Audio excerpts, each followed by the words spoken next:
So the first major supply chain decision we're going to focus on in this class is demand forecasting. So what is a forecast?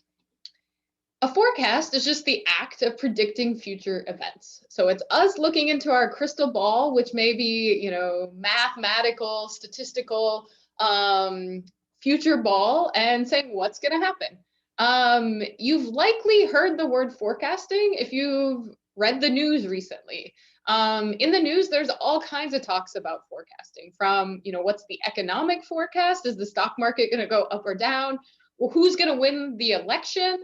What's the weather going to be like tomorrow? Or, what's the over or under in your favorite sports team? And so these are all examples of forecasting. There's someone sitting here today and looking to say what's going to happen in the future. And so in supply chains, we do a lot of forecasting. In fact, everything else we'll talk about in this class will rely on a forecast. And specifically in supply chain management, we're usually interested in forecasting demand. So remember, a supply chain is all about meeting customer requests. So in order to do that in an effective and efficient and equitable way, we want to understand, like, what does the customer want? And so usually we quantify that in terms of how much do they want, where, when. Sometimes if you can do the why, but at least how much do they want, where, and when. And so we build a demand forecast. We'll talk about that in this class. That's what homework 1 will be. Just from a nomenclature perspective, sometimes this is known as demand planning. And as I will show in the remainder of the slides, there's lots of jobs in this. And if you're interested in this, looking at demand planning positions is something you may want to consider. So what we do is we get this demand forecast, and then we use that demand forecast to make decisions. And so in supply chains, what would those be? For example, how many people should I staff when? How much stuff should I have in which store? How many products should I produce? What price should I sell my stuff at? Answers to those questions, if we want to quantify them and analyze them kind of systematically and analytically, we would need to have some estimate for demand forecasting.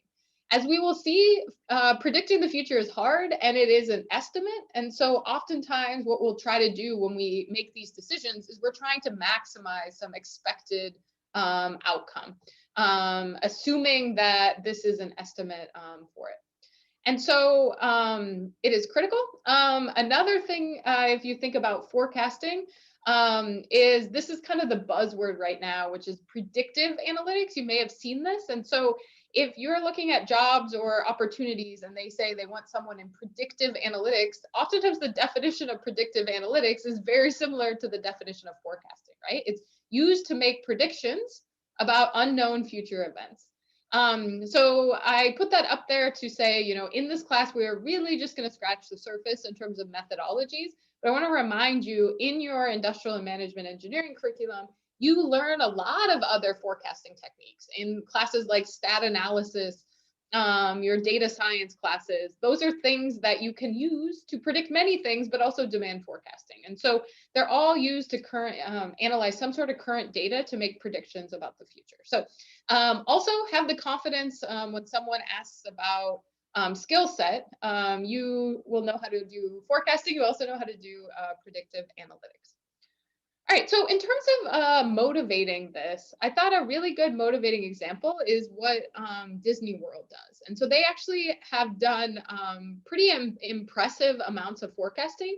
And what I like about this kind of case study, which the citation is there, is where I got most of this information, is they use forecasting for many different purposes. They use forecasting very strategically, but also very operational. And I think it's a really good example of the power of forecasts. So one way they improve guest experience through forecasting is that they basically use this as an input for all their operations planning. So it serves as an analytical foundation for what should they plan to do operationally at Disney World. One example of this is they spend time trying to predict how many people will attend their parks. So they may say, okay, on a certain day, in a certain month, in a certain year, I'd like to forecast how many people you think will show up. And then what their forecasting is, what they expect in terms of attendance. And then what can that be used? Well, if they expect attendance to be super high, maybe they extend the hours, or they do other kind of strategic planning.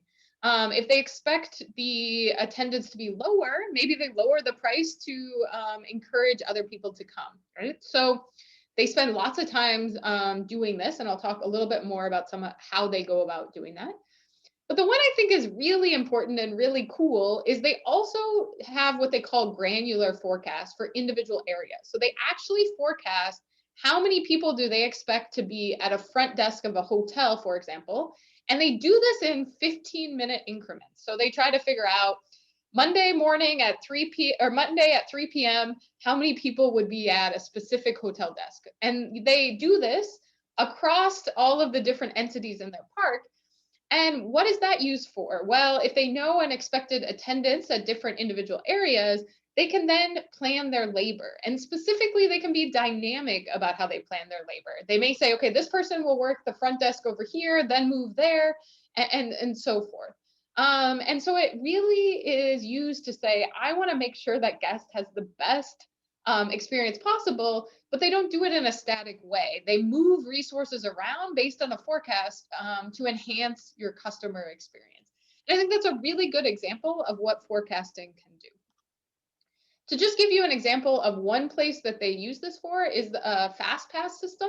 So if you're not familiar with the Fastpass system, it's this virtual queuing system that allows a guest to basically receive a ticket with a designated time window, and then you can skip the regular line, okay?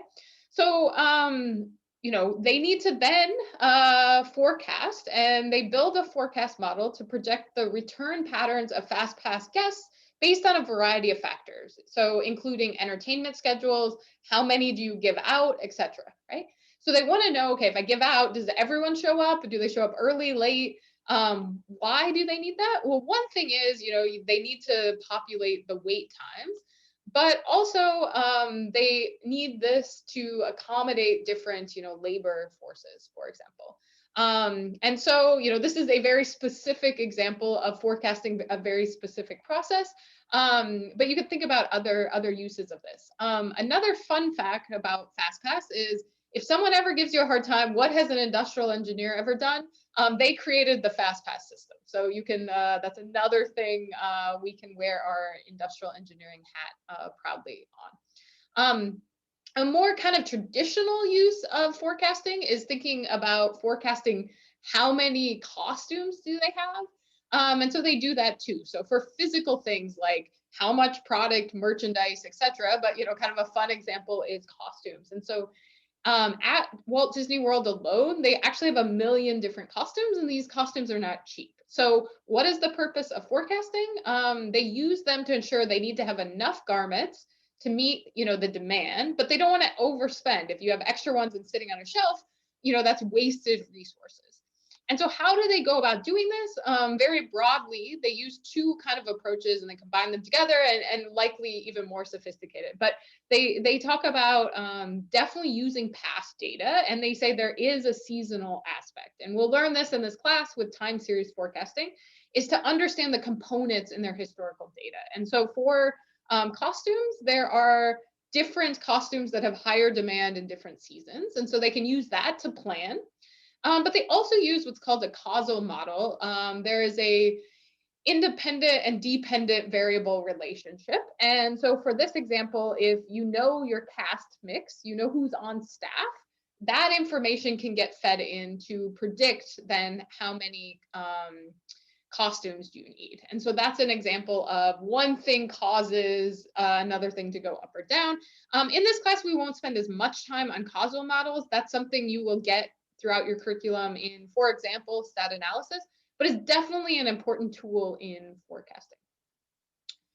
And then they also do kind of more what I would say your traditional thinking about forecasting. And so that's the park attendance forecast. So again, they want to predict how many people will attend, and then they can use that for many different decisions. And so why is this important? Fundamentally, revenues are derived from people, and people, it's how many visitors and how they spend their money. And so Disney generates daily, weekly, monthly, annual, and then 5-year forecast for their parks. And how do they build this? Well, one thing is historically, 20% of their customers come from outside the US. And so that's a legitimate portion. And so if we can understand, well, what would cause someone to visit my park or not, we have some of that information. For example, what is the GDP of a country? What is the exchange rates? How many people are coming into the US and stuff. So this is data that they use and insert into their forecasting model. And this is a huge job, and lots of people work on this. And so the article said, staff of 35 analysts, 70 field people. They also do a bunch of surveys, talk to a lot of employees, travel professionals. So it's kind of quantitative data and more qualitative data that they combine. And then they also think about things like airline specials, the Federal Reserve policy, Wall Street trends. Also thinking about schools and when are schools on vacation. That has a high correlation with if your kid is out of school, you may be more likely to attend Disney World. And so you can think about, they take all of this information and then they build what's called a forecasting model, and they use it to predict expected attendance. What I think is pretty impressive is the average forecast error 5 years in the future is 5%. So they're not perfect, they're off, but they're only off by 5% 5 years out. So think about, what do you think you're personally going to be doing 5 years from now? I would guess your forecast for your own life will probably be more than 5% off, right? So they do a pretty impressive job of getting a pretty accurate expected attendance. And if you look only 1 year out, so if I look from today to 1 year out, they're usually between 0 and 3%. This is one of the laws of forecasting, is the further out you go, usually the less accurate your forecast is. And that should make sense intuitively, right? The more future you have, the more crazy things could potentially happen. You don't have as much data about 5 years as you have maybe 1 year out, right? So both of these numbers I think are pretty impressive. One reason they're so good at it is, they've put resources and data and smart people into it. And why do they do that? Well, again, they use this to then make all kinds of other decisions. If you just have this forecast and don't use it for decision making, there wouldn't be a lot of value in it. But there is. They think about adjusting opening time. Should I make a new ride? All these different things, right? And so it's fundamental to all the decisions they kind of make strategically, operationally in their park. And so, in summary, forecasts are inputs to making smarter decisions. And Disney World is a great use case of this, but companies, specifically supply chain companies, I think you can use this kind of for two parts. You have more of the strategic parts, and then really, really good companies, if you have more granular forecasts, you can use it to do things like labor management, maintenance, operations, etc. And you need information and data to predict what's going to happen so that you can make a smart decision and plan for that. So just a case study of the criticality of forecasting. If this is something you're interested in, especially if you like statistics and data, this is just a quick search on Disney, just Disney alone. There were 43 results for data, 139 results for forecast, right? One thing I put this up is, if you're an industrial and management engineer, please don't just look for that role. You have skills that are applicable in many, many different opportunities, but they're not necessarily called industrial engineering or IME. So if you're interested in that, definitely search for the word forecast, demand planning, for example. So in this class, we're actually going to start in chapter 7. And if you look at the first kind of line in chapter 7 of the textbook, it says all supply chain decisions made before demand has materialized are made to a forecast. So, these supply chain gurus are really, really smart creatures. And so what does that mean? Anything we have to do in terms of decision making, planning, if it happens before demand materializes, we use the forecast to make that decision. That actually means pretty much everything, because you think about, okay, how many facilities should I have in my supply chain? Well, that happens before demand materializes. How much people, how many machines should I have in my manufacturing location. Most of the time that happens before demand materializes. Sometimes if you have contracts and stuff, that would be different. But almost everything we're going to study in this, there's at least a use case that we're using a forecast to make these demand decisions or these supply chain decisions. So because of that, there's tons and tons of positions that we do this. And so here's an example of someone that their title is a data scientist at Amazon Demand Forecasting. And so Tessa says, I work on algorithms that predict the demand our customers have for every item we sell. These forecasts influence whether an item is in stock, if it's available for fast shipping, and more. So those are decisions that get made based on this forecast. Knowing that have a real effect on customer experience and contributing to solving the problems of a constantly evolving business motivates and challenges.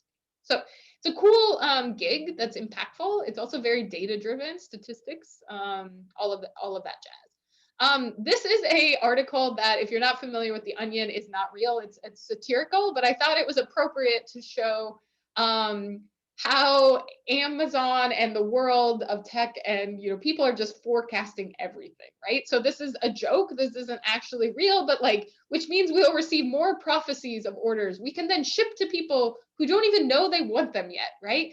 The world is all about personalization and getting you stuff fast. And to be able to do that, they need to predict what you want. And so there's huge amounts of knowledge, smart people, data working on this within supply chains in particular, but even broader than that. An actual job is closer to home at Regeneron, is a role called the supply chain analyst or demand planner. So again, this word demand planning shows up.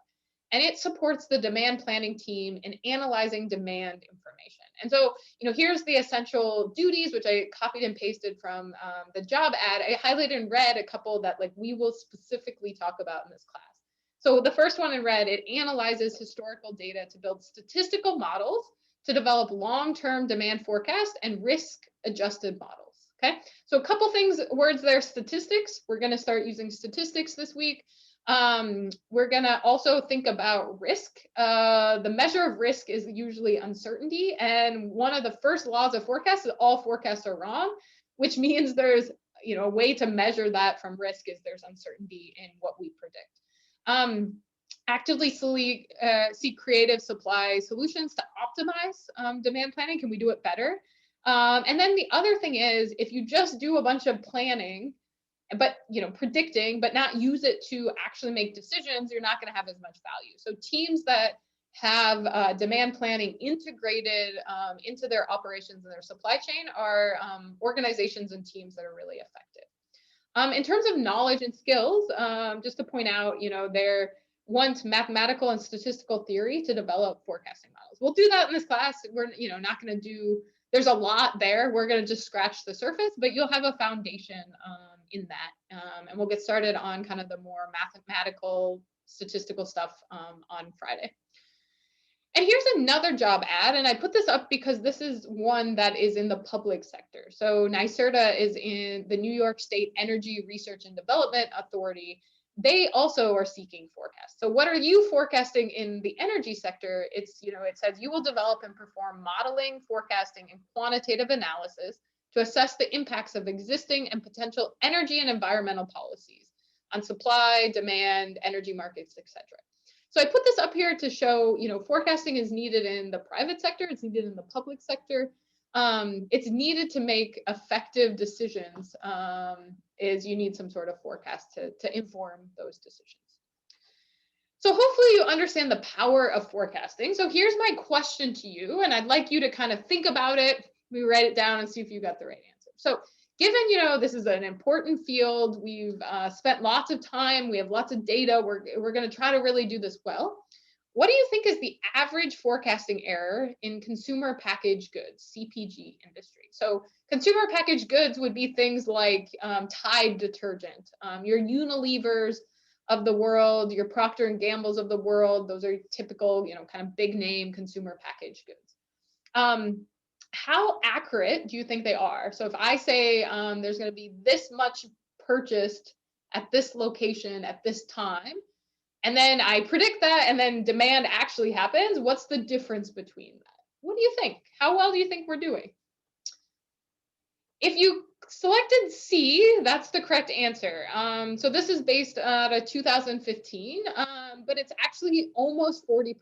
And honestly, when I first saw this, I got this wrong. I didn't think, really? 40% seems really high. I put this up here to illustrate there's lots of opportunity to do this better, but actually forecasting is hard. Forecasting the future is difficult. And there are ways that we can be smarter about this, but why is it so high? What makes it hard is it's usually not, let's take like a box of Cheerios. It's not that they're trying to predict how many Cheerios does the whole US eat in a month.